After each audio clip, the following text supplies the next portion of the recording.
Hey guys, in over 3,000 hours of coaching League of Legends teams and individuals, I've noticed one seemingly small thing that separates the best of the best from the diamond and below.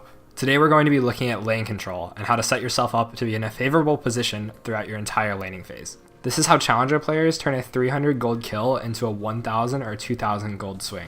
My name is JapaneseImport, and this is a crash course on early game wave manipulation and back timers. For an example, let's take a look at FlyQuest's top laner Viper and see how he manipulates his wave in this game of solo queue.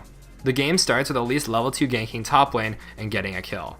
The resulting death timer means that Viper has a decision to make. The concept of using death timers to get an advantage is an extremely important one.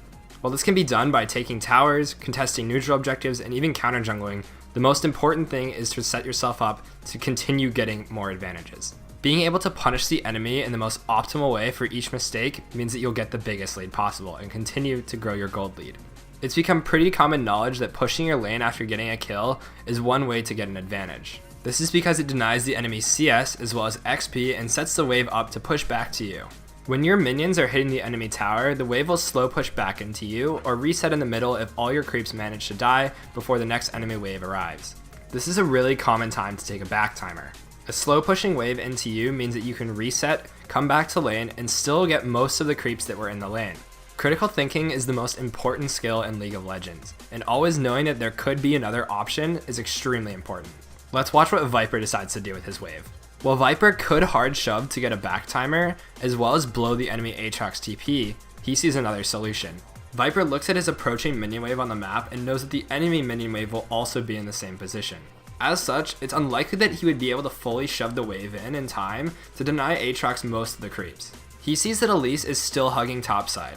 This combined with the fact that he's still relatively healthy means that he decides to go for a dive. To set this up, he slow pushes 2 minion waves to result in a safer dive. He syncs up his wave in a way that allows it to crash at the same time that Elise is able to be top. The resulting dive is perfectly played by both Elise and Riven. This achieves everything that could have been achieved by Viper shoving earlier. He not only gets the Aatrox teleport, but also denies him more XP and CS than he would have missed if he had decided to shove earlier. Viper TPs to lane and lets the wave shove into him without contesting the Aatrox for any of the CS.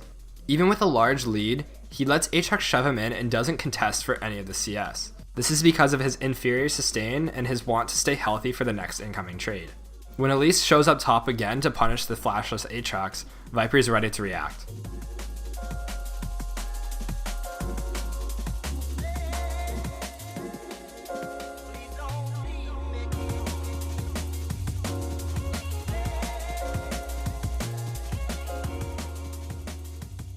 Now, with Aatrox having no teleport and death timer, Viper hard shoves to deny as much CS and XP as possible, getting the maximum punish out of this kill. Instead of greeting for turret plating, Viper takes an immediate reset. Doing so means he's not late to show up to lane, and will never give Aatrox a chance to push up past river again. While the turret plating may be tempting to most players, Viper isn't. With his lead, he knows he has plenty of time to get the remaining plates on the tower. So he opts to continue strangling Aatrox out of any CS he could possibly get. This early back determined the tempo of the lane. This allowed Viper to be back in lane and dictate exactly what he wanted to happen. This is only one example that shows how working together with your jungler and having good wave management can result in a massive lead in a very short amount of time. While Viper did receive a lot of help from his jungler, he set up his waves in ways that made it very easy for Elise to gank and to dive. To all of you, I can't begin to stress how important it is to keep looking for more answers. You should always be asking yourself while playing the game, why am I doing this? What is it achieving? What goal am I working towards? If at any point during a game you can't answer these questions, you're doing something wrong. The best players never do something without a reason. They always strive to avoid falling into one of the biggest pitfalls that can happen to any player: autopiloting. It's when you stop asking questions and start doing without thinking first. Lane manipulation is all about reading into the future. 30 seconds to 60 seconds to a minute and a half to 2 minutes ahead of time, you need to know how your lane will look. You can practice this by pausing streams of professional players. After every notable interaction, kill, whatever, pause the stream and ask yourself how the lane will look. Analyze how you think the player should react. Should they shove their wave? Should they freeze it? Should they recall? Should they thin the wave and kill a couple of creeps? When you've come to your conclusion, unpause the video and watch how the scenario plays out. Let's look at another video of a different player. This time, we're looking at Cat Life, a mid lane Katarina main. After taking a favorable trade against Malzahar, what should he do in this situation? Ask yourself and come up with your own conclusion, then unpause the video. Let's analyze the lane state of mid right now.